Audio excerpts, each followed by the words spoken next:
সব দল, যতগুলা দল দেখেন মাত্র দুই দল পাবেন। এক দল এই কোরআনের বিজয় চাই, এরা এক দল, এরা হলো জান্নাতি। এই কোরআনের বিজয় যারা চায় তারা জান্নাতি, এরা এক দল। আর পৃথিবীতে যতগুলা দল আছে সব দলগুলা মিলে এক দল, যারা কোরআনের বিজয় চায় না। কথা কি বুঝতেছেন? তাহলে দল কয়টা? দুইটা।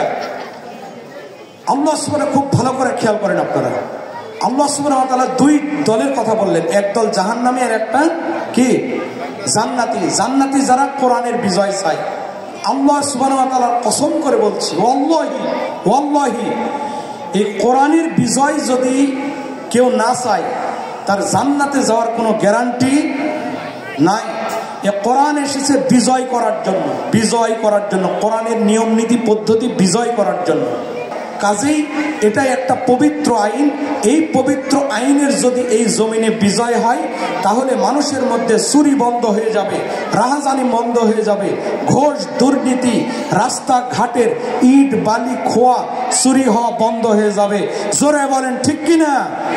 আরো জোরে বলেন ঠিক কিনা? প্রাণের ভাইয়ের আমার, সেজদা দিয়ে যদি বলি সুবহানা রাব্বিয়াল আলা, প্রভু গো আপনি পবিত্র। মসজিদের মধ্যে জোরে বলেন আইন চলে কার? মসজিদের মধ্যে ইমাম একজন, যতই বড় আর জ্ঞানী গুণী পণ্ডিত আসুক, যদি ইমাম সাহেব যদি নিয়াত করে ফেলে, যতই বড় আলেম হোক, ওই ইমামের পিছনে দাঁড়াতে হয়। জোরে বলেন ঠিক কিনা? সালাতের মধ্যে এমন সুন্দর শৃঙ্খলা দিয়েছেন আল্লাহ সুবহানাহু ওয়া তাআলা। প্রাণের ভাইয়ের আমার, যতই বড় সমাজের সমাজপতি হয়ে যাক, কোটিপতি হয়ে যাক, তার পাশে যদি একজন শ্রমিক দাঁড়িয়ে যায়, ওই কোটিপতি শ্রমিককে অটোওয়ালা দিন মজুরকে বলতে পারবে না তুমি একটু পেছনের কাতারে যাও। কি বলতে পারবে কিনা? বলতে পারবে না। প্রাণের ভাইরা আমার, তার মানে এই মসজিদে আইন চলে। জোরে বলেন তো কার? মসজিদে যেমন আইন চলে আল্লাহর, অনুরূপ ভাবে মসজিদে আল্লাহর আইন চলার জন্য মধ্যমে যেমন শান্তি আছে, অনুরূপ ভাবে এই মসজিদে আল্লাহ সুবহানাহু ওয়া তাআলার আইন থাকার কারণে যেমন শান্তি আছে। এখানে কোনো গন্ডগোল নাই, এখানে কোনো হানাহানি নাই, হিংসা বিদ্বেষ নাই, গরিব ধনীর শ্রেণী বিভাগ নাই।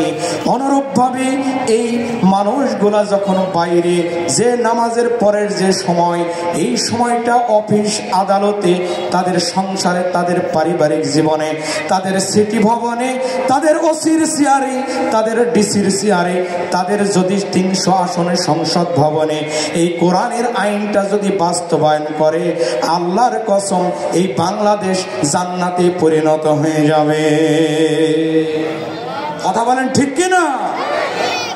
আজ কোরআন নাই, এই কথাটাই বলা হবে যে কেন জাহান্নামে এসেছো? আমরা নামাজ পড়েছি, লাম নাকু মিনাল মুসাল্লিন, মুসল্লি ছিলাম না, সেজদা ঠিকই দিয়ে গেছি, কিন্তু বাইরে যে কোনো আপনাকে একটা ওয়াদা করেছি, আল্লাহ আপনি পবিত্র, আপনার কোনো ত্রুটি নাই, দুর্বলতা নাই, কিন্তু বাইরে গিয়ে আইন মেনেছি, আপনার নয় মানুষের আইন।